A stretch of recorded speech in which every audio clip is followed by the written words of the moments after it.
Now, happening tonight, an eyewitness who was inside the apartment of a deadly shooting shares new details. 4 women and a 2-year-old toddler were shot. Destasia Strawn and her daughter Kanasia died a week ago Sunday. 3 women survived, and tonight one of them, Jamie Latner, sat down for an extended interview with our Lena Tillette. He didn't have no emotion on his face, no nothing. It was like he didn't care what he was doing. And then that's when he started shooting all of us. In shock and numb, Jamie Latner says every waking moment with her 2-year-old has new meaning. And all I could picture all night was that could have been my daughter in that place.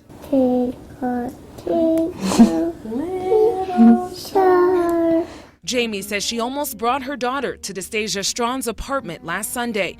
Her daughter Callie and Kanasia played together often. But Jamie thought against it after hearing how scared Destasia sounded. Her ex-boyfriend, Dontavis Lloyd, had taken her car and then returned it and then threatened to hurt her.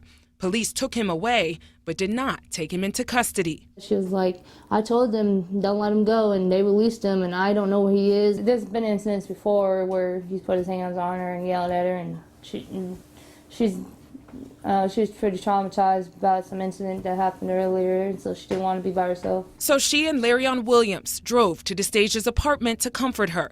Kishelle Roby was already there. Just 45 minutes later, as they were sitting on the couch, they heard Lloyd kick down the back door, and terror unfolded. He had pointed a gun at Stasia and her daughter. And then that's it, and then shot, and then he shot me, and then he shot Shell and Larion. And Shell kept yelling his name, like, why are you doing this, why are you doing this? And she just kept saying, like, sleepy, sleepy, and like, if you look, when you were looking at him, like, he didn't have no emotion, no nothing, and he was like, no witnesses, and they started shooting. No witnesses. Jamie says she sprinted out the back door, and after Lloyd went after Kishelle, he came after her, shouting her name as she hid in the backyard. The sounds of sirens scared him off, and then she ran back inside to a bloody scene. I was looking at Stasia, and like you could tell she was already dead.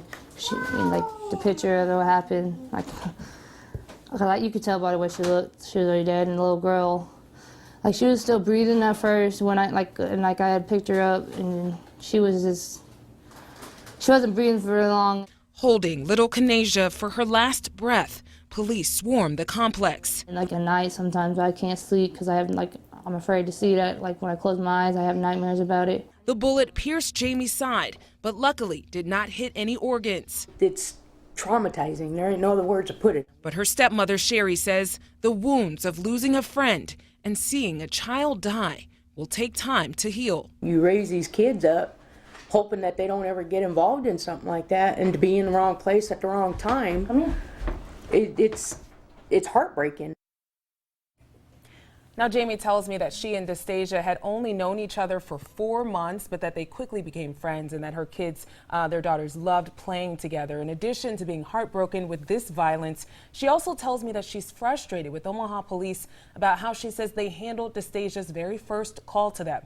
And I'll have more on that in a bit. And Lena, do we know how the other 2 women are doing tonight? So what we know is that Larion Williams and Kishelle Roby are still in the hospital recovering.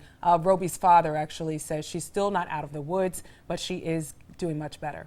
Such a scary situation for her to be definitely. hiding outside. All right, thanks, Lena.